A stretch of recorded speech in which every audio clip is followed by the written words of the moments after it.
Chegou o Credit Guide, a primeira ferramenta completa de informações e análises de crédito no Brasil. Pensado para investidores profissionais e assessores de investimento, o Credit Guide coloca na sua mão dados atualizados do mercado de debêntures. Compare ativos, analise risco de crédito com mais de 30 indicadores, monitore ofertas primárias e os principais eventos que impactam seu portfólio. Acesse agora em creditguide.com.br e experimente grátis por 30 dias.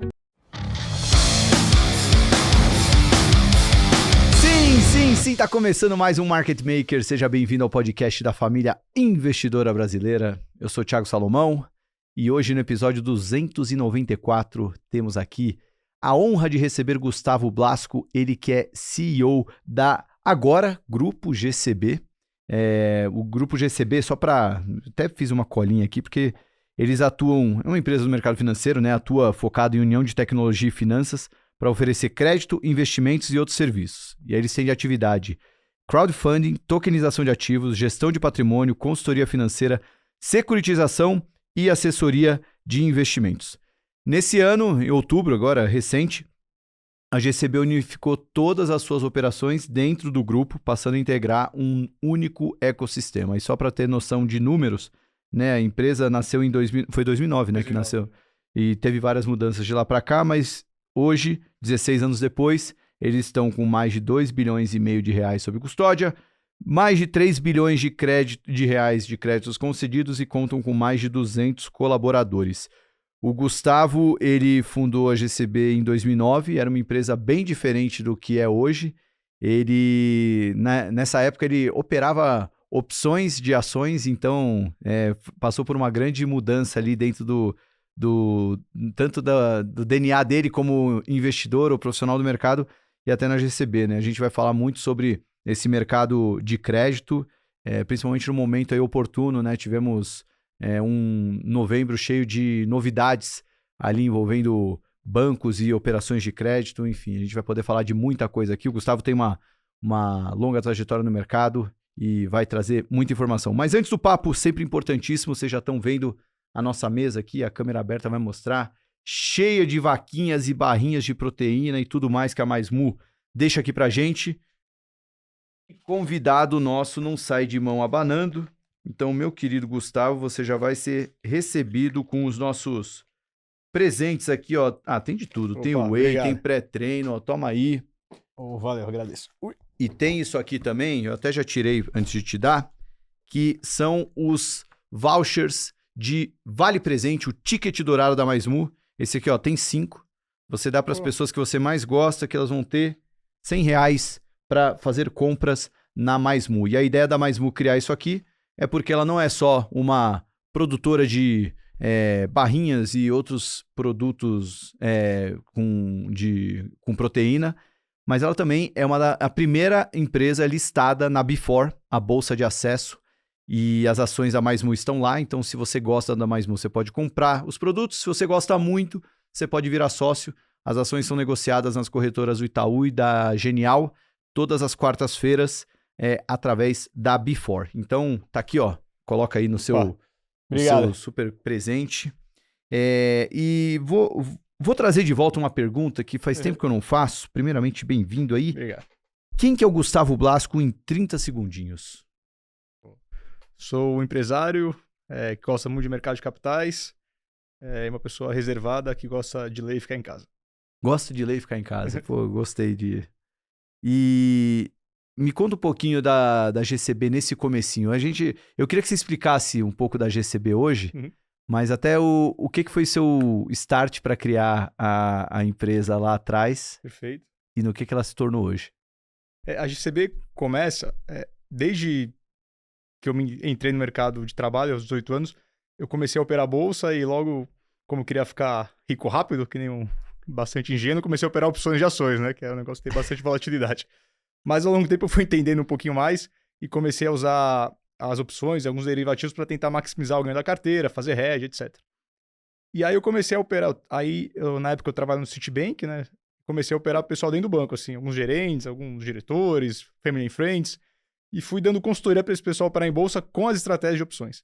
E aí em 2009, quando eu tinha 23 anos... Isso você era um Um jovem, né? Era um jovem, mas estava lá fazendo... Não, você deveria ser muito bom, então... Tá bom, eu acho, depois você vê que isso não é tão bom, mas na época eu achava, a estratégia estava dando certo. Mas aí o pessoal confiava, assim, e nas minhas estratégias eu comecei aí a carteira começou a crescer, aí uma época eu já trabalhava mais para mim do que dentro do sítio, assim, né? Tava ficando meio que ridículo, eu falei, não, deixa eu sair para montar o meu negócio de dar consultoria pro pessoal operar em bolsa, né? E aí na época eram clientes de alta renda, assim, porque no mínimo, acho que o mínimo da época eram R$500 mil, e há 16 anos atrás, R$500 mil, então era bastante dinheiro. Aí eu saí do Citibank em 2009, monto a GCB. Então, na época, não era uma empresa, era uma consultoria de uma pessoa só, que era eu. E de 2000... E o GCB... Gustavo de Carvalho Blasco. Ah, tá. O seu e o Carvalho, beleza. Bem criativo. Aí, isso começa em 2009 dessa forma. Aí, de 2009 a 2014, então, basicamente, eu era uma pessoa que dava consultoria para quem tinha uma boa liquidez e queria operar em bolsa de uma forma um pouco mais sofisticada. E aí, em 2014, na época que a Dilma foi reeleita, eu, obviamente comecei a ficar bastante pessimista com o mercado. Ao mesmo tempo que em paralelo eu conheci o mercado de antecipar duplicatas, porque eu dei consultoria para uma empresa que descontava o faturamento dela num fundo a 5% ao mês. Esse mercado de duplicatas ele tem uma simetria bastante grande, porque você pode descontar o recebível de uma empresa que está em dificuldade financeira, então o juros é alto, mas quem paga a operação é o cliente dessa empresa, e às vezes o cliente pode ser super grande, é comum, né? E eu conheci os clientes dessa empresa e alguns clientes realmente eram muito grandes. Eu falei, eu te empresto dinheiro a 3% ao mês, tá pagando 5%. O fundo descontava 5%. Eu te dou a 3% aqui. E aí, ao mesmo tempo, não, aqui dá para ganhar mais dinheiro que operando bolsa, no momento que a bolsa vai cair, com certeza, e eu já tenho alguns clientes que confiam em mim. Como é que eu monto uma operação para me alavancar um pouco? Aí o melhor modelo era a securitizadora, porque era o meio termo entre a Factor, que não pode captar dinheiro de terceiros, e um FDIC que já exigia uma estrutura um pouco maior em D0 e eu nunca tinha trabalhado com crédito, né, para começar um negócio grande. Aí montei uma securitizadora, fiz uma capitalização pequenininha com esses investidores e comecei a operar lá realmente em 2015 o crédito. Em paralelo continuei com a estratégia de ações, mas a parte de crédito foi crescendo muito rápido. Ainda, o problema desse mercado é a nota fiscal fria, quando você faz antecipação de duplicata, porque você analisa o cedente, analisa o sacado, mas o cara emite uma nota fiscal que não existe. E ele emite uma nota fiscal para 200 fundos ao mesmo tempo. Esse é o problema do Brasil. Aí É um problema que ainda existe? Existe muito. Não sei o quanto vocês estão falando da duplicata escritural, que vai ser digital, etc. E vai ter uma central que vai registrar todos os descontos. Hoje o FDIC já é obrigado a registrar o que ele comprou nessas registradoras, né? Na CERC, CRDC, Grafeno, etc. Mas são só os FDICs. Ao longo do tempo, toda a duplicata vai estar registrada nessas centrais e você vai ter o histórico de toda a transação. Então, pelo menos, a dupla sessão vai acabar. Agora, você ainda vai poder ter algum outro tipo de fraude. Não é a mesma coisa que descontar recibo de cartão de crédito, mas vai mitigar bastante. Vai acabar com a dupla sessão, que já é um excelente ganho. Assim. Então, você tem essa agenda de longo prazo que vai destravar um valor de crédito muito grande. De curiosidade, o número de duplicados emitidos no ano passado foi cerca de 14 trilhões de reais. Caramba. É muito grande, né? Mais que o PIB, porque você vai transacionando várias vezes, né? Então, você tem um mercado que vai ser destravado muito grande. Mas, na época, nem se cogitava essas coisas. Então, para tentar diminuir a fraude, eu montei uma fintech chamada Adiante, que faz todo desconto automático, mas para empresa pequena, limite de até R$300 mil. E fui montando uma área de DCM em paralelo, que aí eu comecei a dar crédito de volumes maiores, mas com bastante garantia imobiliária, etc. Em 2019, quando o Adiante começa a crescer, eu falo, como é que eu vou captar dinheiro, né? De forma rápida? Já que meus investidores não têm dinheiro infinito, também, como é que eu faço uma oferta pública? Vou tokenizar. Montei uma plataforma que chamava PeerBR, e acho que foi a primeira empresa do Brasil a tokenizar duplicata. Comecei a vender as duplicatas em frações de R$10, lá em 2019. Só para quem não faz ideia do que é tokenização e duplicatas, o que é o tokenizar a duplicata? A duplicata é uma fatura de uma empresa que vendeu para outra um produto e ela vai receber a prazo. E aí você tem um documento que formaliza isso, que hoje até é a nota fiscal, e você chama de duplicata. Tá? Porque antigamente era um papel mesmo, assinado, duplicata, mas o termo continua sendo utilizado. Então você adianta, você faz que a empresa receba à vista, né? Ela vendeu a prazo, mas você adianta o dinheiro para ela em D0, e só que você adianta um pouco menos. Ela vai receber R$100, você adianta 90 para você ficar com os juros da operação. Tokenizar é você representar algo digitalmente, né? E aí o token é o código daquela representação digital. Hoje virou sinônimo de fazer em blockchain, mas não necessariamente você precisa tokenizar em blockchain. Você pode tokenizar em qualquer sistema. Se você estiver representando digitalmente, você tem um token. Mas com o advento do Bitcoin, tudo, hoje todo mundo, quando você fala tokenização, você está fazendo essa representação digital numa rede blockchain, na qual você transaciona dentro dessa rede, dessa infraestrutura. Então, hoje, a B3 tem um sistema para negociar as coisas no secundário, negociação, sei lá, qual que é o sistema. No nosso caso, o sistema que a gente usa é um sistema em blockchain. E aí a gente fala que a gente está tokenizando porque a gente está representando digitalmente um ativo nessa rede blockchain. Isso permite que você fracione de forma simples essa representação digital. Então, a duplicar aqui, o crédito vale R$100, mas eu posso representar que o token represente 10% desse crédito. E aí, então, se você comprar 10% de R$100, você comprou R$10. E a gente começou a fazer, então, essa representação digital numa plataforma chamada PeerBR, para que o investidor, a partir de R$10, comprasse a representação digital de uma fração daquele crédito que eu tinha para receber. E isso foi então, basicamente, pela PeerBR, o investidor entra lá para ganhar esse juro. Para ganhar juros. Começou só com duplicata. E existia um entendimento que isso não era um valor mobiliário, então você não precisava fazer uma oferta pública. Era um contrato de cessão entre agentes privados. Uhum. Aí depois a gente começou nessa mesma interpretação a tokenizar precatório federal. Então, o precatório federal é uma dívida transitada jogada do governo federal que ele tem uma regra de pagamento. Todo ente da federação tem uma regra de pagamento do seu precatório. O do governo federal é uma regra bem clara, assim. Isso começou a crescer. Aí em 2023, e aí em paralelo a gente foi dando consultoria para os investidores, montamos uma assessoria, consultoria, gestora, um monte de coisa para servir aos investidores. E a área de DCM. Em 2023, a CVM enquadrou todas as operações em valor mobiliário. Uhum. E falou que para continuar fazê-lo, você tinha que fazer via plataforma de crowdfunding e geralmente com termo de securitização. A gente transforma um PeerBR em uma plataforma de crowdfunding. Em 15 dias, assim, foi a licença mais rápida da CVM. E a gente começou a usar não só para tokenizar duplicata, como qualquer crédito que a gente já fazia no balanço. E a gente virou uma plataforma de crowdfunding do Brasil. Foi a primeira, ano passado a gente bateu 1 bi de crédito distribuído lá, tokenizado. Foi a primeira a bater esse número. E como você falou, em outubro a gente começou a chamar tudo de GCB. Então na GCB hoje, na plataforma GCB, no segmento de crowdfunding, você acessa títulos de dívida tokenizados. Então a gente representa digitalmente um título de dívida securitizado. E de lá você vai ter sempre um crédito para pequena e média empresa ou algum ativo judicial. Tá, então vocês atuam nos dois lados da operação. Uhum. Porque vocês concedem para as empresas, né, a Perfeito. possibilidade delas terem acesso a esse crédito. Exato. E também concedem ao investidor a O acesso. possibilidade Isso. de investir nessas, tanto nas duplicatas quanto nos precatórios. E hoje a gente dá muito crédito para pequena e média empresa. Então, E tem o CRI, crédito tem pra- CRA, tem debenture, tem tudo isso e lastro é um crédito para pequena e média empresa. Uhum. E acho que uma curiosidade desse mercado de crowdfunding, ele foi pensado lá atrás para financiar via equity, né, via ações, as pequenas empresas. Num segmento abaixo do que faz a Before até. Isso nunca foi para frente em termos de volume. Eu operava 100, 150 milhões no ano. Porque no equity você tinha uma seleção adversa bastante grande, assim. Quem chegava numa plataforma de crowdfunding para captar era quem não conseguiu no Family and Friends, quem não conseguiu no Seed Money, um capital anjo, não conseguiu nada. Aí vai na plataforma. Então já tem a seleção adversa. E o Brasil sendo como você não tem governança nenhuma no equity, né? O cara, quando dá certo, abre outra empresa, assim. Via de regra, né? Não, todo mundo vai fazer. Então você tem muito risco, assim, pouca governança e muita seleção adversa. O negócio nunca foi para frente em termos de volume. Quando a CVM liberou a tokenização de dívida no crowdfunding, no ano passado, que foi o primeiro ano cheio, bateu 2 bi de emissão de dívida. Esse ano tá batendo 5. Então, um negócio que era de 100 milhões, multiplicou por 50 em 2 anos. E deve continuar multiplicando por várias e várias vezes. Porque a dívida, você tem uma governança, você tem um termo de escritura que prevê um juros definido, prevê o que acontece se não for pago, prevê a execução de garantias. Então, você tem muito mais governança. E é uma empresa que antes não acessava o mercado de capitais porque a gente dá crédito de 10, 50 milhões de reais. O cara não acessa um IB de um banco para pegar 15 milhões de crédito. E como vocês lucram nisso tudo? É como se fosse uma operação bancária, onde você tem Perfeito. uma gordura ali no crédito que você oferece? É sempre o mercado de capitais. Então, às vezes você compra uma taxa da empresa para estruturar a operação. A gente sempre dá o firme, então eu sempre garanto para a empresa o crédito e sempre dou do meu balanço o dinheiro.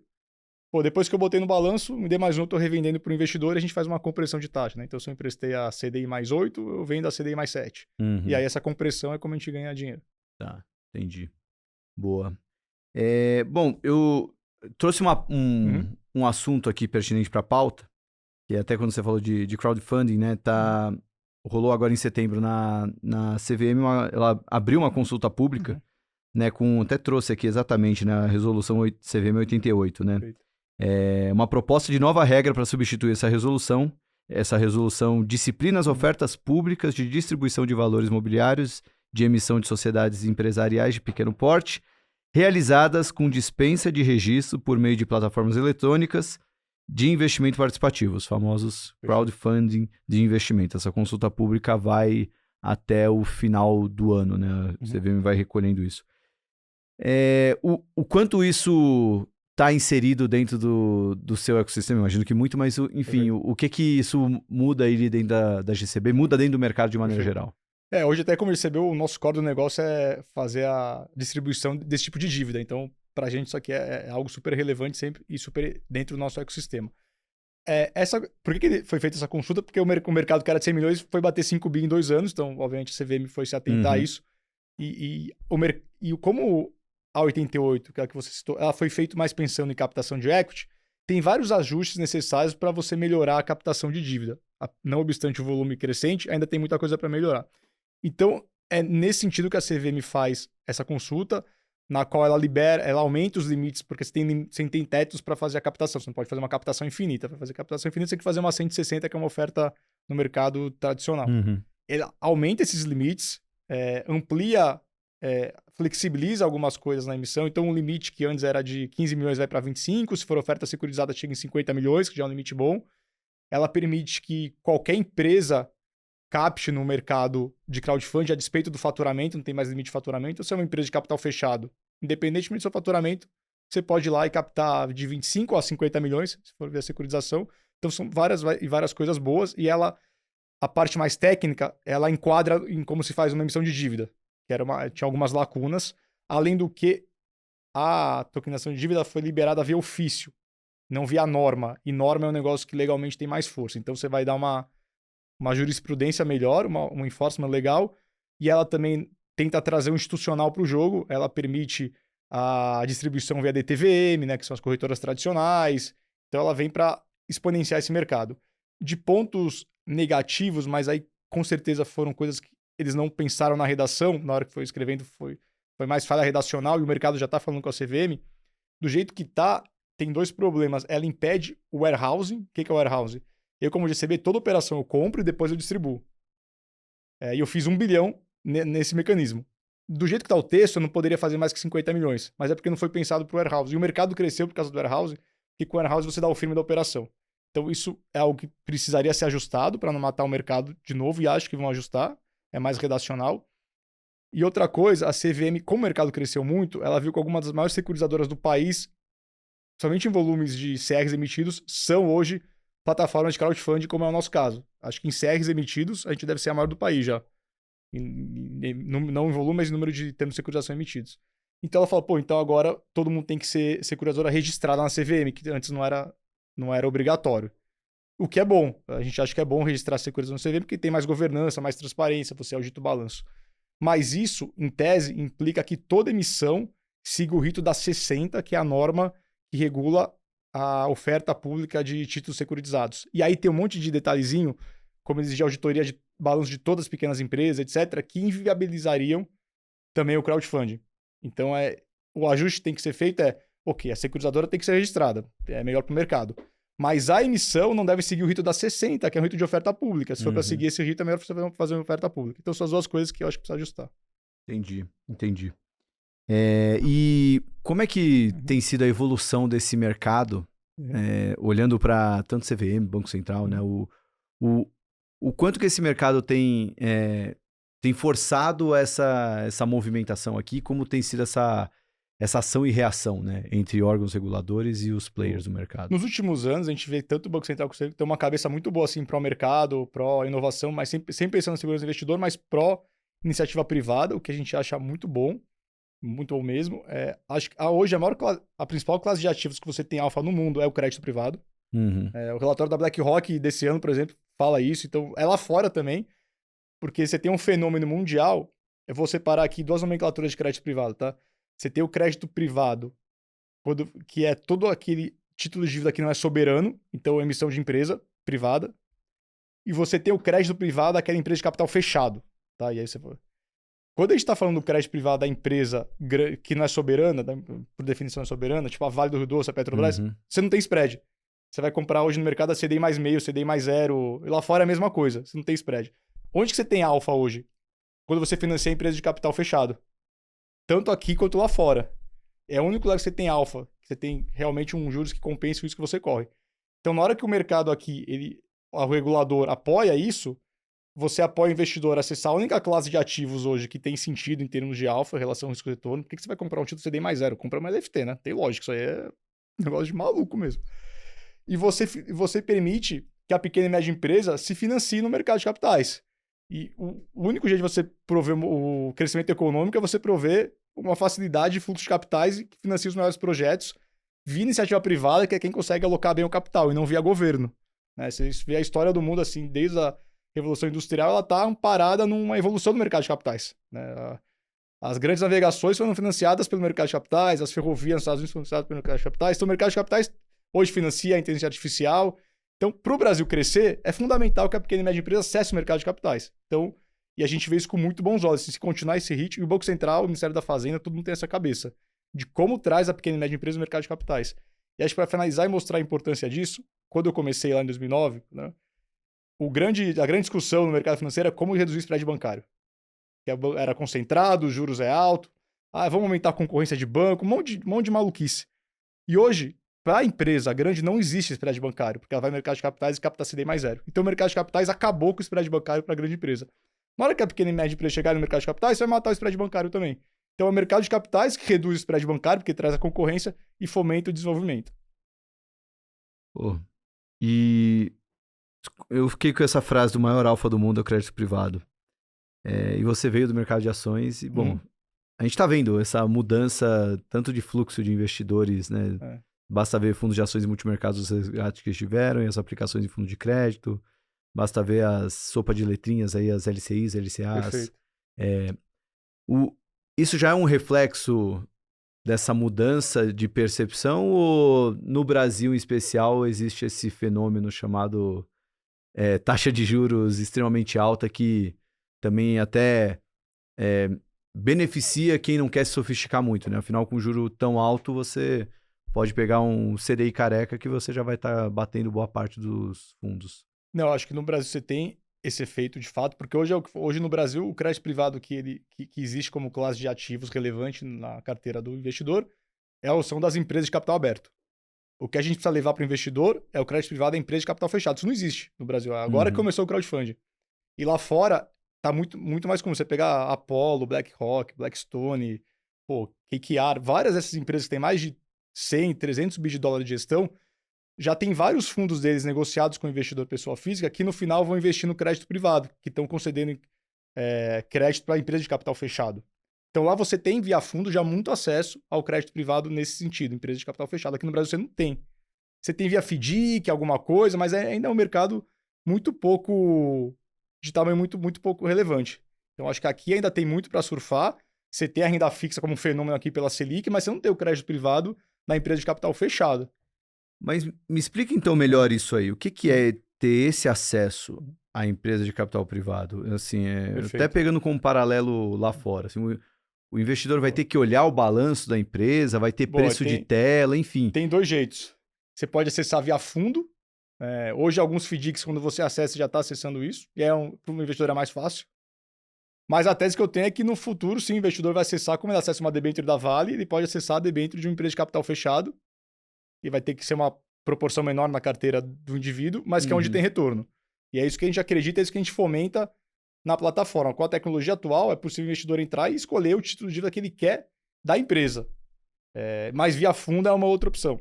Eu acho que via papel, você dá mais liberdade para o investidor alocar. Eu sou muito fã do investidor tomar risco por conta própria, acho que todo mundo é adulto, você tem que ser transparente para ele alocar capital de forma independente. Da educação, né, da transparência, e ele fazer isso. Fazendo isso, você vai diminuir muito mesmo o spread bancário. Então é via fundo, mas principalmente, assim, eu vejo a avenida de crescimento é via papel, que é um negócio que quase não existe hoje. Mas essa avenida via papel, é que eu já tive um episódio com, acho que foi o Alexandre Miller, da JGP, e eu não lembro se foi durante o episódio ou depois da gravação, né, que a gente falou, pô, mas quando é que vai existir sei lá, a Infomoney da renda fixa? Porque você vai lá nos sites, o Infomoney, Perfeito. BR Investing, Money Times, Verdade. você vê lá notícias sobre as ações, você vê as cotações, você vê...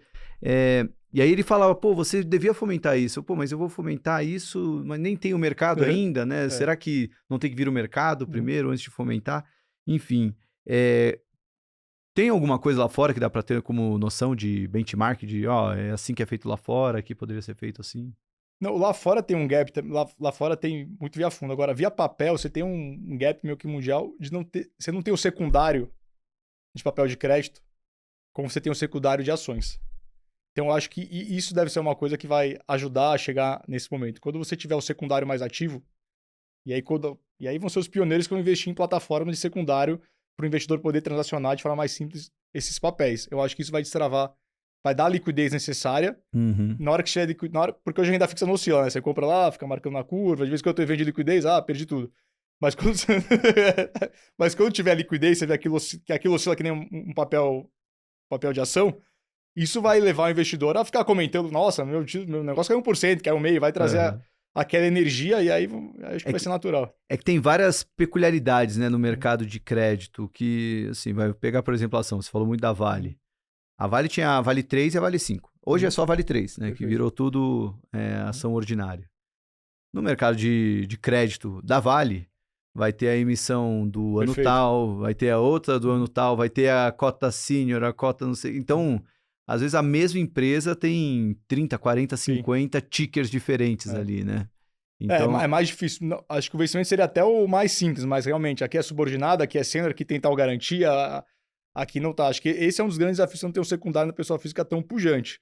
Mas acho que os desafios estão aí para serem superados, e que a gente tem até tentado fazer. Como tem mais tecnologia hoje e mais acesso à informação, você vai tornando isso um processo um pouco mais simples, né? Você consegue deixar um pouco mais claro, você consegue fazer os filtros de acordo, pô, aqui é só garantia real, aqui é só garantia clean, aqui é determinado rate. Você consegue facilitar mais a vida do investidor. E havendo poucos investidores, né? Pensando que não tem a pessoa física, né? Tá? É um mercado de poucos players. Perfeito. É possível encontrar assimetria, até nem assimetria, mas arbitragem mesmo, algo que o fato de ter poucos investidores ali, vocês conseguem, às vezes, alguma arbitragem que acaba resultando num ponto positivo ali para vocês. Né? Eu faço até um paralelo, a gente gravou recentemente com o Luiz Stuhlberger. Bom, nem precisa apresentar ele, né? Talvez o Fundo Verde, um dos fundos mais longevos dentre os multimercados, mas no papo a gente mesmo falou, né, da diferença da rentabilidade que ele teve nos primeiros 19 anos e nos últimos 10 anos.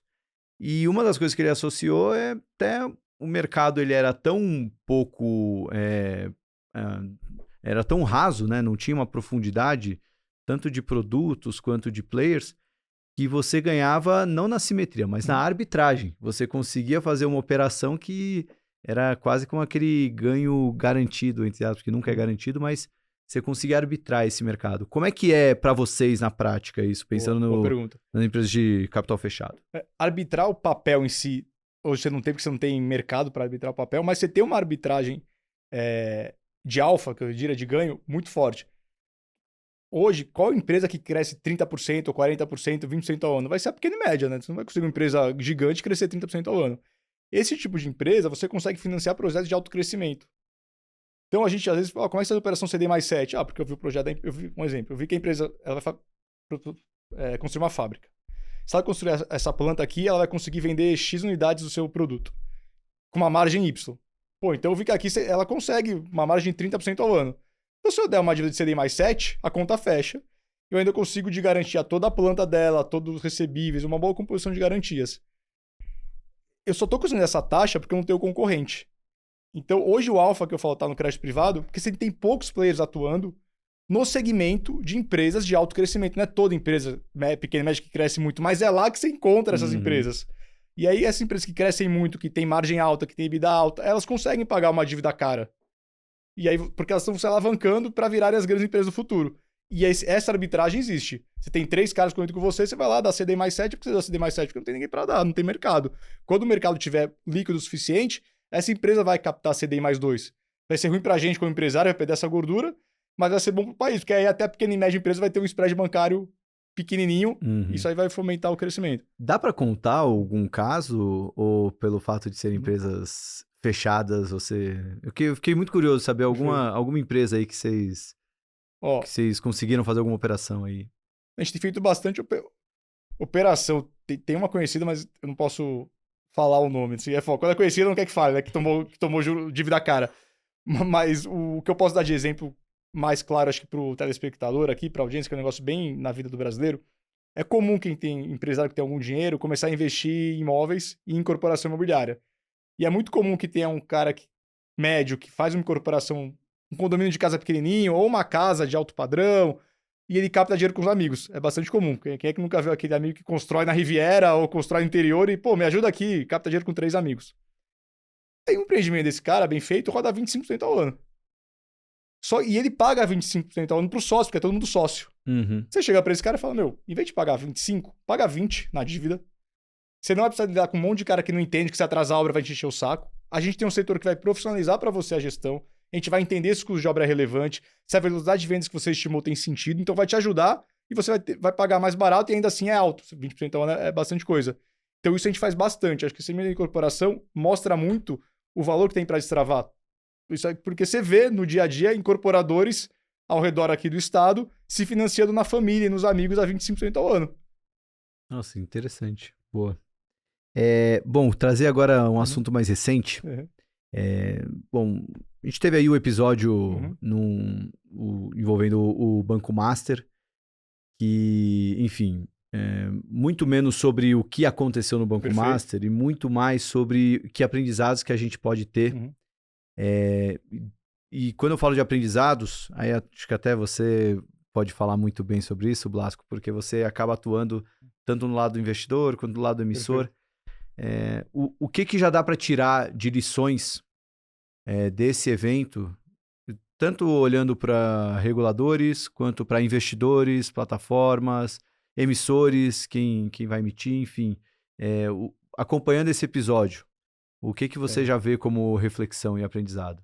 Bom, como é que eu falo? Deixa eu pensar só. Não, acho que várias coisas. Acho que o investidor não pode ser hipócrita, né? Pô, muita gente sabia que tinha um certo risco e comprava pelos juros, aí depois que dá errado, acho que não adianta chorar. Eu acho ridículo criticar o assessor que vendeu abaixo do FGC. Você queria que ele pensasse no FGC? É a regra do jogo. Acho que quem vendeu abaixo do FGC vendeu de acordo com a regra do jogo. Você acha ruim, muda a regra do jogo. Acho que você acha ridículo criticar o fato de ele... Porque ele protegeu o cliente. Eu vejo gente que, mas ele vendeu abaixo do FGC, mas ele tem que ser mais... Por que você tem que ser mais diligente? Ele vendeu um bom investimento. Fala, cara, não tem risco abaixo de 250 mil, não só porque o FGC é grande, mas porque o dia que der pau no FGC, você quebra todos os bancos médios do país. Então o Banco Central não vai deixar quebrar o FGC. Então fica tranquilo com isso. É o regulamento, né? O FGC existe para isso. Você quer mudar o regulamento. Então essa crítica... O problema é quem investiu acima do FGC. Isso, é perfeito. Esse é o problema, quem investiu acima... Seja por displicência, e aí tem fundo de pensão, nem vou entrar no mérito que os caras investiram, pensando na pessoa física, tá? Aí realmente eu acho que a pessoa tem que... É que depois que quebra é fácil falar que não tinha que investir, né? Mas o que tem que ver antes é como é que a empresa tá lastreando aquilo. Então, no caso do Banco Master, acho que pagar juros altos não é um problema. Ter exposição a FGC, o Itaú tem 10 vezes a FGC, sei lá, 5 vezes, 6 vezes. Então também não é um problema. O problema é que você tem que pensar, a empresa, o que ela faz para emitir CDB? Precisa ter Basileia, precisa ter PL. O que ela faz para aumentar o PL, aumentar a Basileia? Aí tem que, né? Tem que ser, acho que essa experiência o assessor tem que... Isso sim o assessor tem que ter no dia a dia.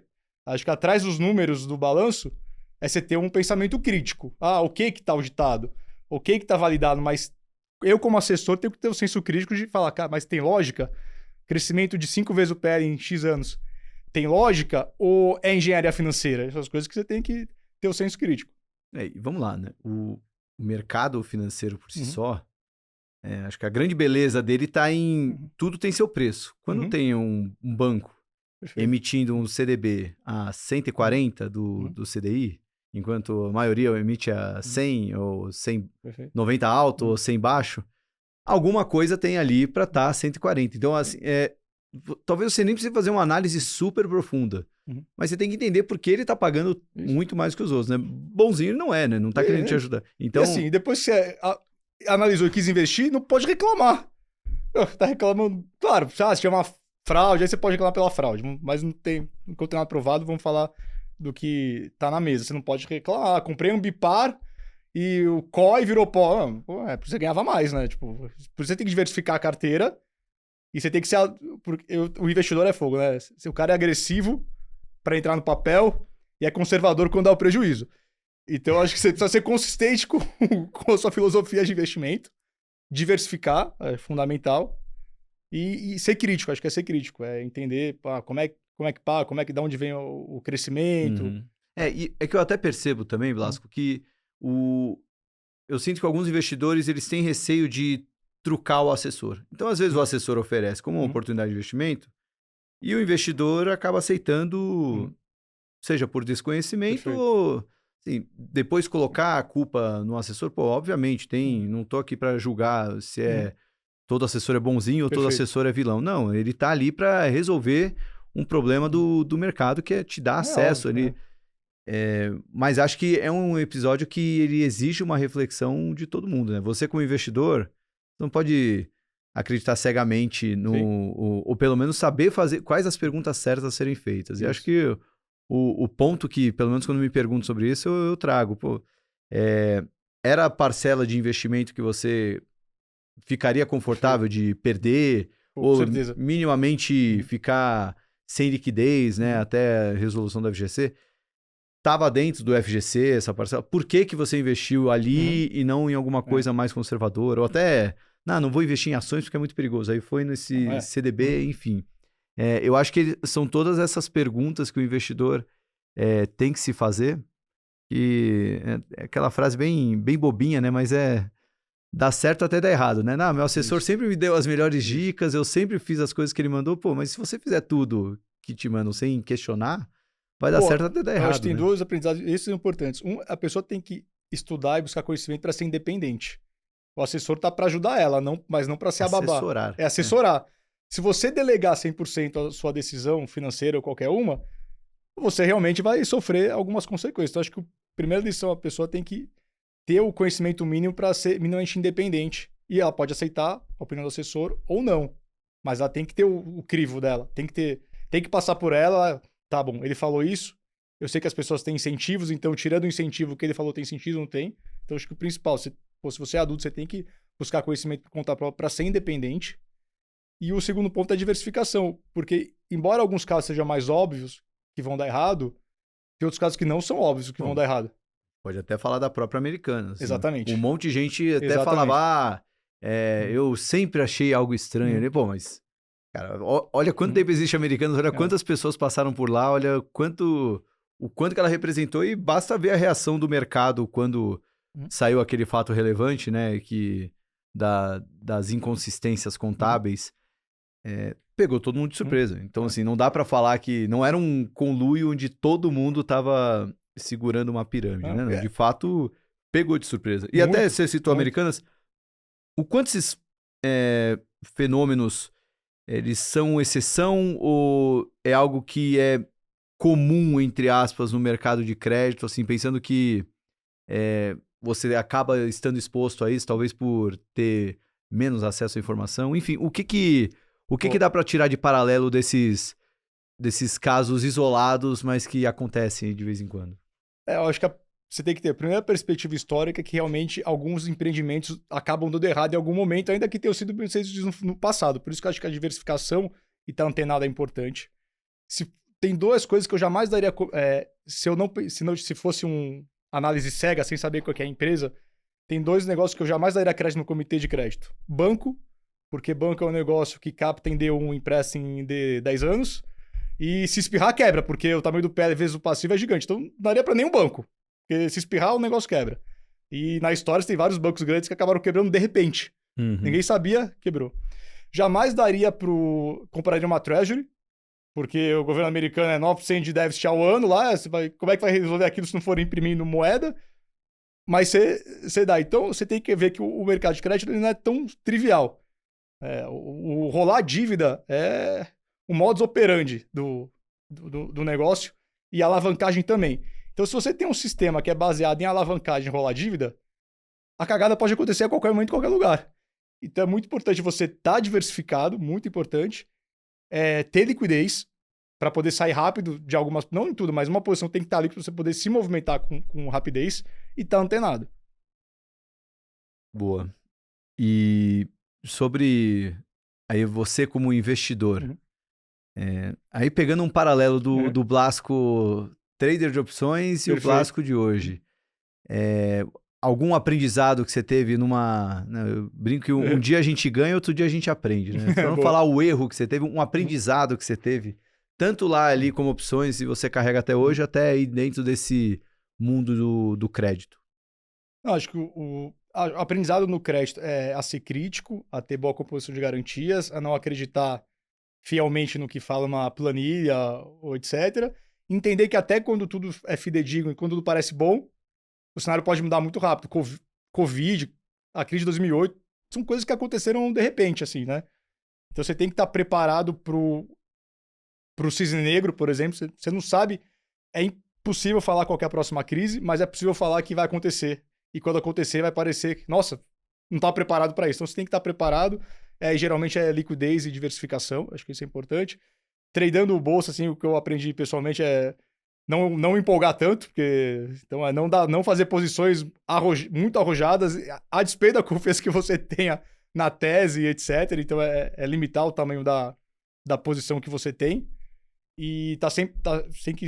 Pô, e aí acho que tanto em bolsa quanto como empresário, você tem que fazer as coisas apostando que vai dar tudo certo, mas tá preparado para dar tudo errado. Você, como empresário hoje, construindo, né, o GCB do tamanho que tá, ainda consegue acompanhar o mercado de ações? Ainda faz os seus trades? Mas eu faço, assim, eu faço. Não com a frequência que eu gostaria. É até bom, porque você vai ficando com a frequência, faz cagada, assim. É bom de vez em quando não ficar olhando. Pessoalmente, assim, eu vejo, hoje eu acho que tô otimista com o Brasil. Faz um tempo que eu tô comprado em small caps. E isso tá sendo bem... Até fiz, na palestra que eu dei aqui com o Josué no The News, eu fiz uma aposta com outro palestrante que a bolsa ia subir e para ele comprar ações de computação quântica. Deviam ter seguido o meu conselho lá. Foi então, quando isso aí? 6 de junho. 6 de junho? 6 de junho. Pô, então... eu imagino que vai continuar subindo. Você tem um movimento de saída de dólar ou de menos alocação em dólar que beneficia todos os emergentes, com valuations baratos. E a gente já tem o driver da eleição. Eu, pessoalmente, aposto um pouquinho mais na eleição da direita do que da esquerda ano que vem. Então, isso tudo junto é um cenário muito benéfico para a Bolsa brasileira. E também para o real. Em paralelo lá fora, aí o contraponto é que a bolha tá aí.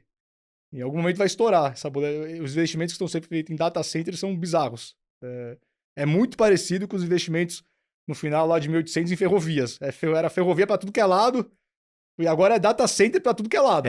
Só para deixar claro, quando você fala investimento, não é investir nas empresas, mas é o investimento CAPEX. É o CAPEX no data center que as empresas estão fazendo. Sim, as empresas estão investindo. Exatamente.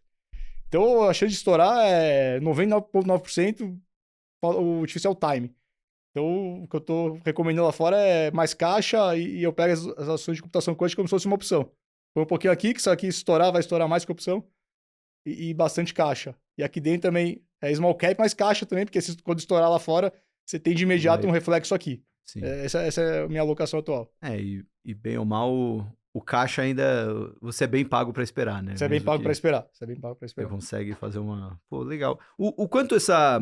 A gente fala muito aqui, né? Quando traz gestor, principalmente os gestores que vêm aqui, ou são multimercados ou de ações, e fala muito do cenário macro. E, pô, você falou aí, né? Uma mudança eleitoral pode beneficiar o real, a bolsa.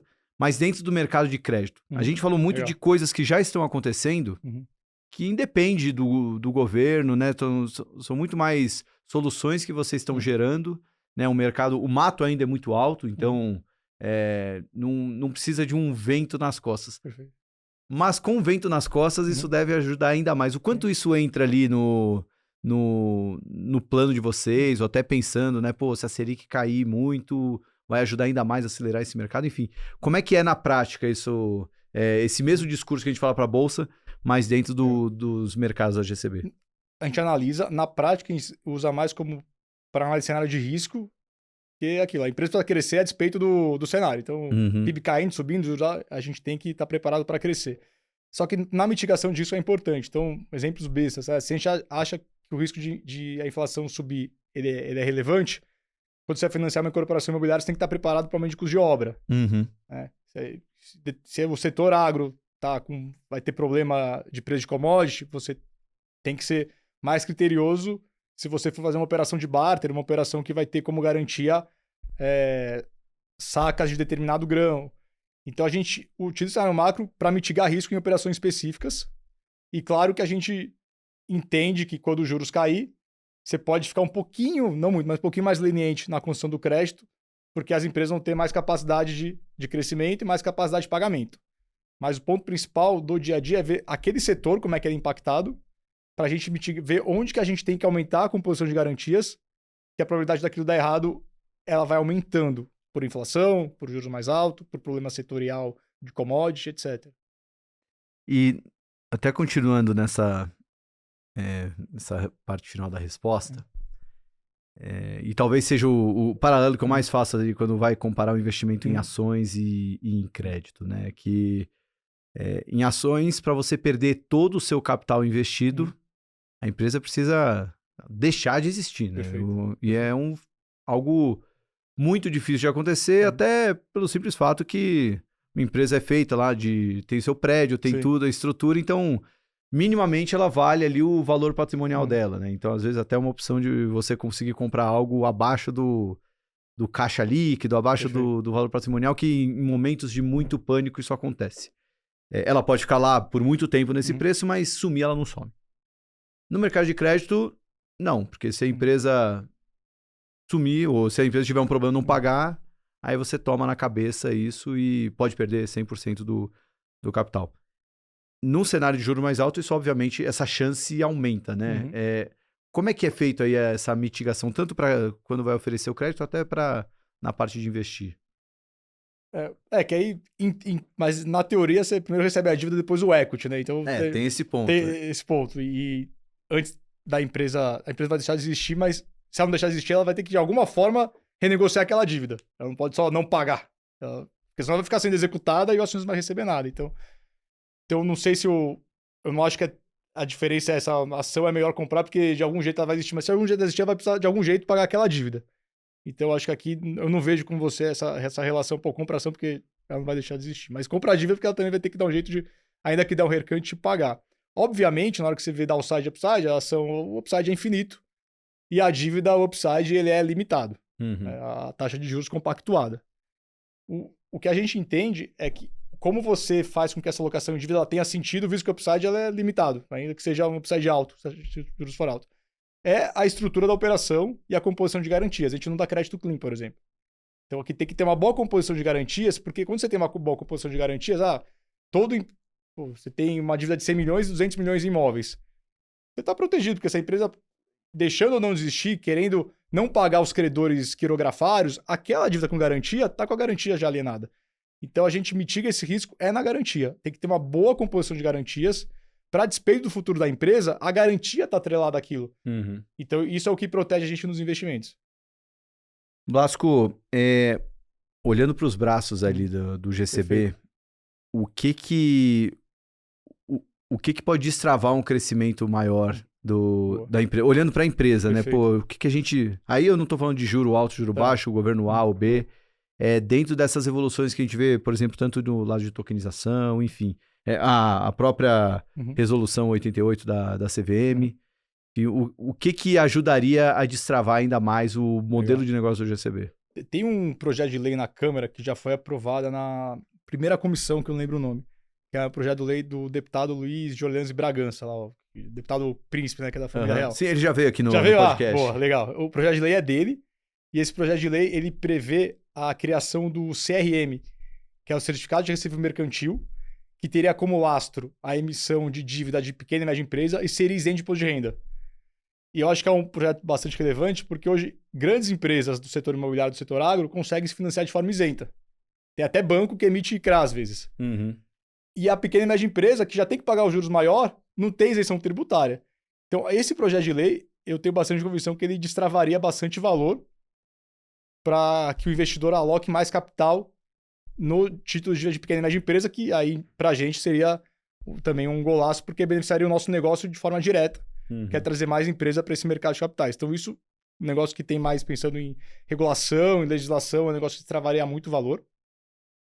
Eu vejo com bons olhos também a questão da tokenização avançando, porque a tokenização permite a interoperabilidade entre as plataformas, permite você de forma mais fácil receber dinheiro de outros países via pagamento em criptomoeda. Então acho que a tokenização é um negócio que também está aí para crescer e destravar valor.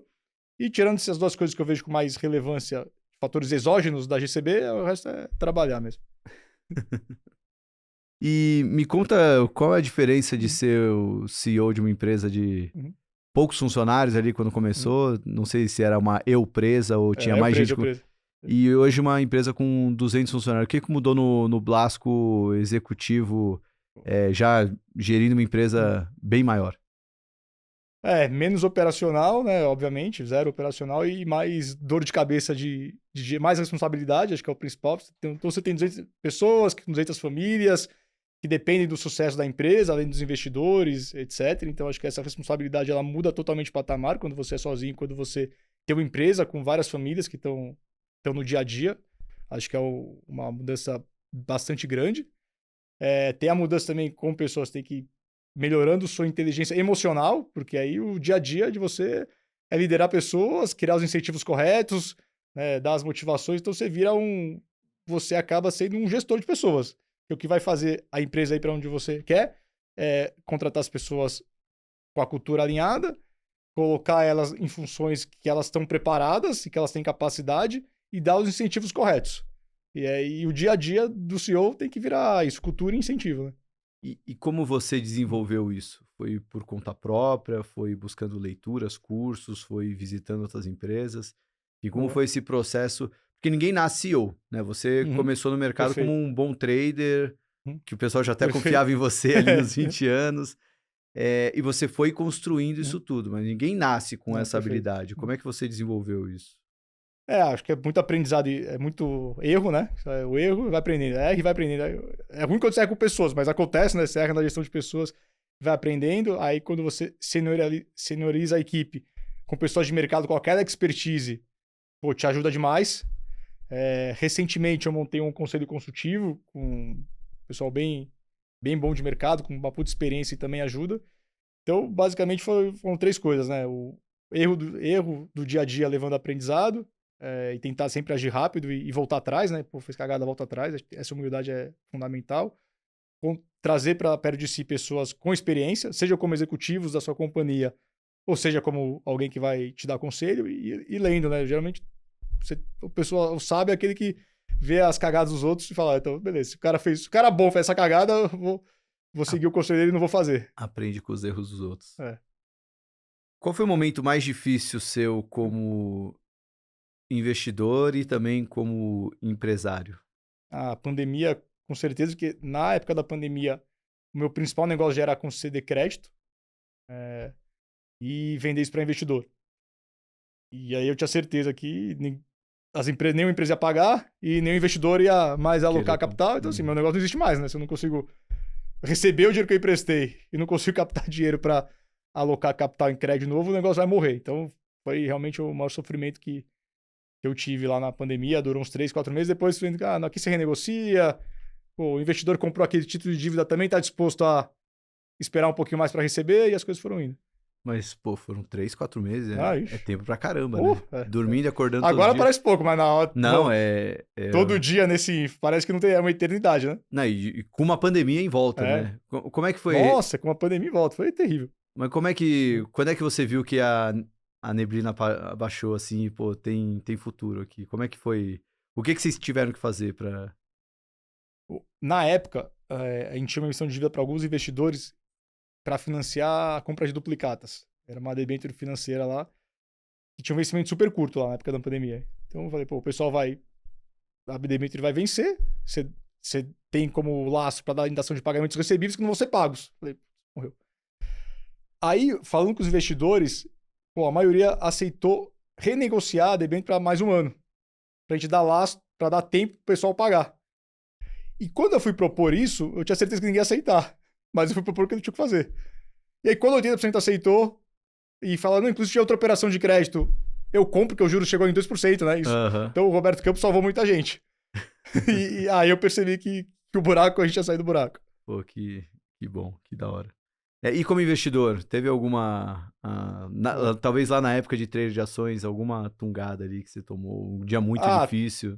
É que eram valores financeiros que não eram tão expressivos, mas percentualmente era expressivo. 2008, por exemplo, quando chegou em 2008, eu tava antes da crise de 2008, o mercado brasileiro de 2002 a 2008 explodiu, né? Setembro foi o subprime, mas em maio a gente tava batendo a máxima histórica com o Brasil virando investment grade. Exatamente. Naquela época eu fazia muita operação a termo. Ai. Então já imagina, né? Virou tudo pó. Isso deve ter doído. Doeu bastante. Meu querido, Pra finalizar, a gente tem sempre um ping-pong aqui. Legal.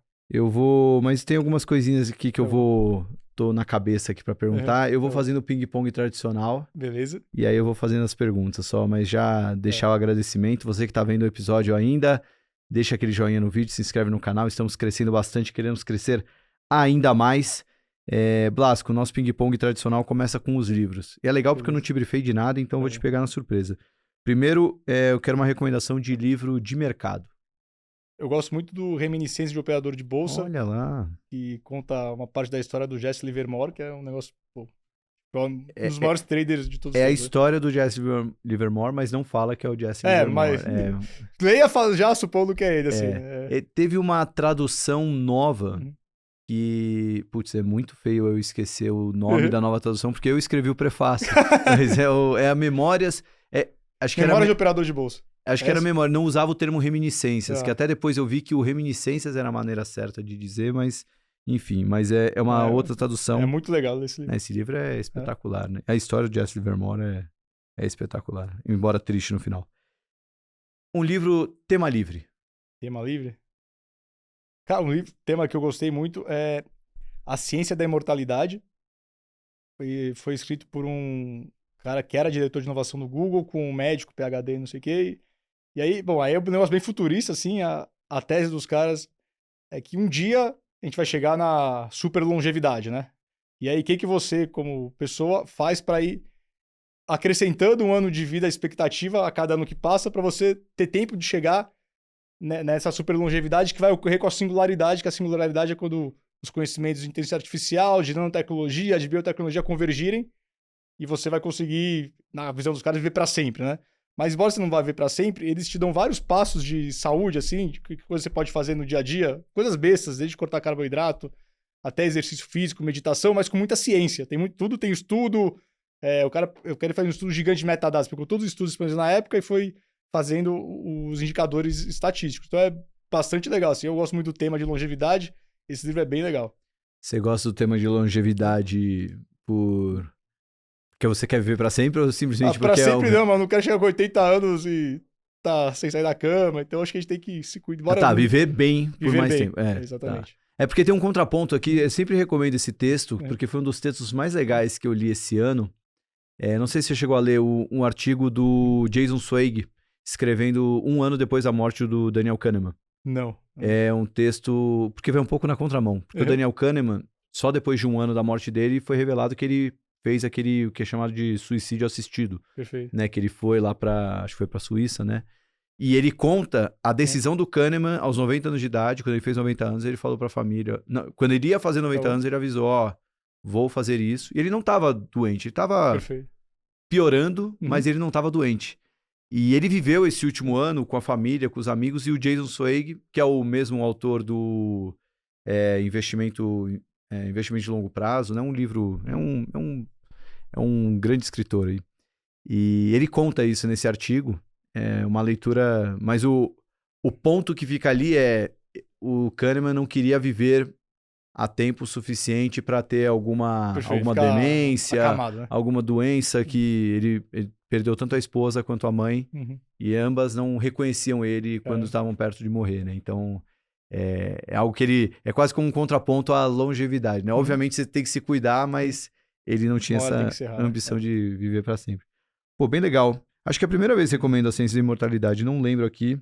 Bom, são 294 livros recomendados. Algum poderia passar. Eu costumo perguntar um livro para não ler. Pra não ler? Caraca. Um livro que eu tenha lido ruim. Essa é a pergunta mais difícil. Por isso que eu aviso antes. Como eu falei, não, o Blasco vai ter uma resposta na Um ponta da livro pra língua. não ler? Às vezes eu li um livro tão bom, não tô lembrando, não. Acho que eu não tenho um livro pra... pessoal, eu não leio romance, não, eu só leio livro, assim, de Tem alguma fato, utilidade. que tem alguma utilidade. Então, se for pra responder, não perca seu tempo lendo livros de fantasia, é a minha opinião, né? Eu sei que não é a opinião de muita gente, que não vão te agregar conhecimento.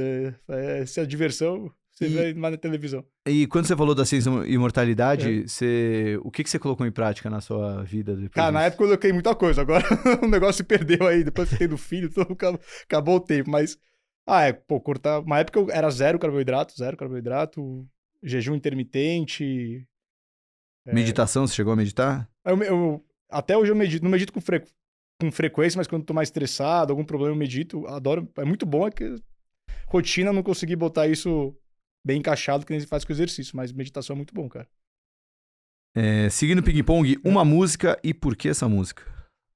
Puta, uma música, cara, eu sou péssimo de música. É mesmo? Você não é de ouvir música? Não, eu escuto o Spotify qualquer, mas aí eu vou... Então, o que toca ali no seu top Spotify? 50 aí, tá tendo muita Taylor Swift agora. Taylor Swift? Mas é o que tá lá. Sabe que tem um gestor que falou aqui de Taylor Swift. Eu esqueci qual era a música que ele falou. Fez uma dedicação a teve o cara que fez um artigo do Fate Ofélia lá, né? Falou disso aí. Um convidado que você gostaria de ver aqui no Market Makers? Já deve ter vindo, mas o Paulo Guedes. Não, ainda não veio. No painel, a gente faz um painel anual, né? Na GCB, a gente sempre chama nomes bem relevantes. O cara que mais me encantou positivamente, embora muitas pessoas boas tenham passado por lá, foi o Paulo Guedes. Esse cara... Seria muito legal ele vir, mas acho que ele tá muito ocupado falando no Brasil. Todo mundo quer ouvir ele falar, né? A maior gentileza que já te fizeram na vida. Cara, gentileza. Não, acho que minha mulher me dá meus filhos. Qual o nome da mulher e filhos? Flávia, Isabela e Eduardo. Eduardo? Eduardo. Então tem um casal, legal. Peraí. Queria colocar mais uma. Sim. GCB daqui 5 anos. O que você imagina como vai estar a empresa daqui a alguns 2030? Com certeza a maior financiadora da empresa de capital fechado no Brasil. E isso colocaria ela em que patamar aí financeiro? Não sei, nos próximos 5 anos a gente tem o orçamento para faturar 1 bi por ano, de faturamento mesmo. Então é chegar pelo menos lá. Boa. Bom, desse jeito a gente encerra esse papo. Eu confesso que eu já acompanhava, né? A gente já teve um papo um tempo atrás com o Mário, e inclusive é assinante do M3, tá ali com a gente, acompanha. Mas legal que muita coisa já aconteceu de lá pra cá com o GCB. Vamos se manter por perto, mantenha atualizações. Valeu demais pelo papo, espero que você tenha gostado e aproveita também super presente da Mais Um. Valeu, obrigado pelo convite, espero que tenham gostado. Você que veio até o final, joinha no vídeo, se inscreve no canal. Market Makers está crescendo e quer crescer ainda mais. Toda terça, quinta e domingo eu tô aqui às 18 horas, sempre com alguém muito mais inteligente do que eu do outro lado da bancada. Até a próxima aí, tchau!